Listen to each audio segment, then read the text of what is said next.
we had an exhibition game with Concordia-St. Paul on Sunday, November 8th, and I felt that our players played very well against a good Division II team.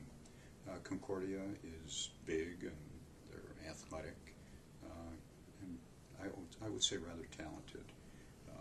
They're coached by one of our former assistant coaches, Collegeville. One of the unfortunate things that happened during the game, of course, was Andy Burns sprained his ankle or re-sprained his ankle after about 3 minutes of play, and we had to go to Sam Blank, who normally is our number 2 or 3 player in our offense, and Sam came in and did a fantastic job, did really a good job. I was very pleased with the performance of our players. I thought they ran the ball quite well, got the ball off the court, played, I think, aggressive defense. We're not there yet, but we're getting there.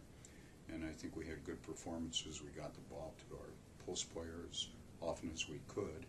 And Bertzel, of course, is playing very, very well.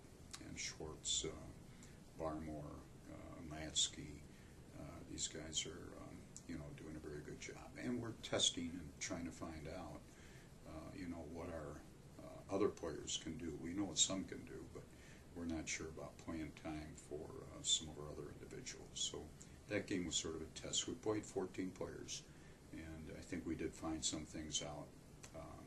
But again, we're trying to get ready for a scrimmage against Northwestern, and then our first ball game against. The outlook for this season, I think, is favorable. We had many young ball players playing last year, and with a year of experience and maturity, I think that it looks better than it originally had looked last year.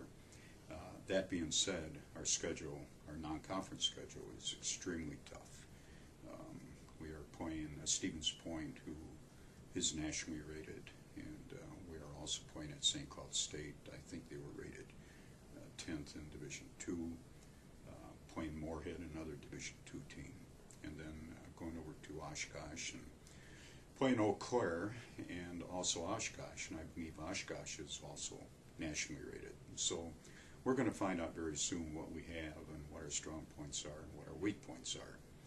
Then we get into conference play, and I think that our MIAC this year overall is, I believe, is improved.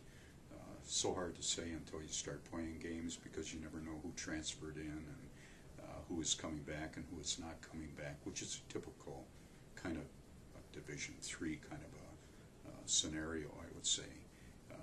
Again, you have no hold on scholarships, so you can't demand people to be out.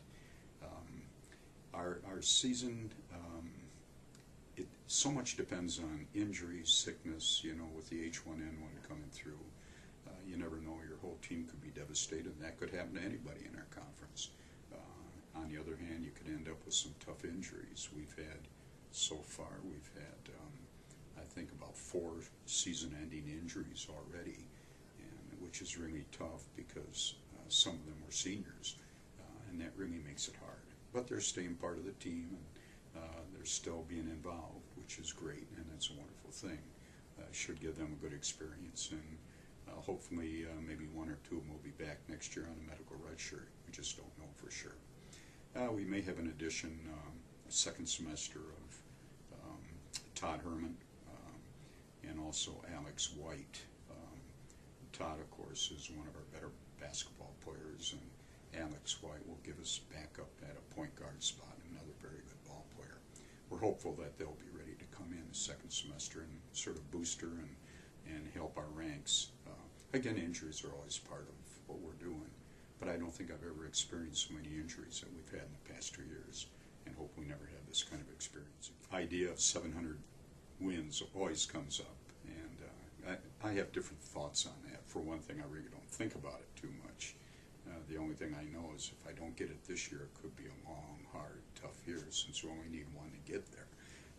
But again, when I look back and I think the program that Ryan Klinkner has set up this year had us playing somewhere around 65 Division I games. I don't know if it was Division II involved with that. If I had been smarter in scheduling, wouldn't have to worry about 700 right now. I think I'd be more concerned about a higher number than that. But the experience of playing Division I schools is really a great experience, and I think with our 68-69 team, the team that won the first conference championship here at St. John's, at the end of the season I asked our players what was the highlight of the year, and they had a lot of them. But they said the highlight of the year was playing at Marquette University in front of 11,000 people at that time.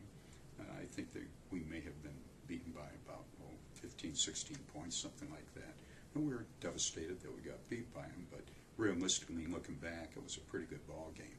But our players felt that was a highlight even over playing, winning the conference championship and beating St. Thomas and so on and so forth. Next year we have an exhibition game with Marquette University, and instead of 11,000 people, I'm sure there's going to be about 15, 16,000 people. So our recruiting better be good. We better bring some good ball players in so that we're ready to play, and with our people coming back, it'll be a great experience for us.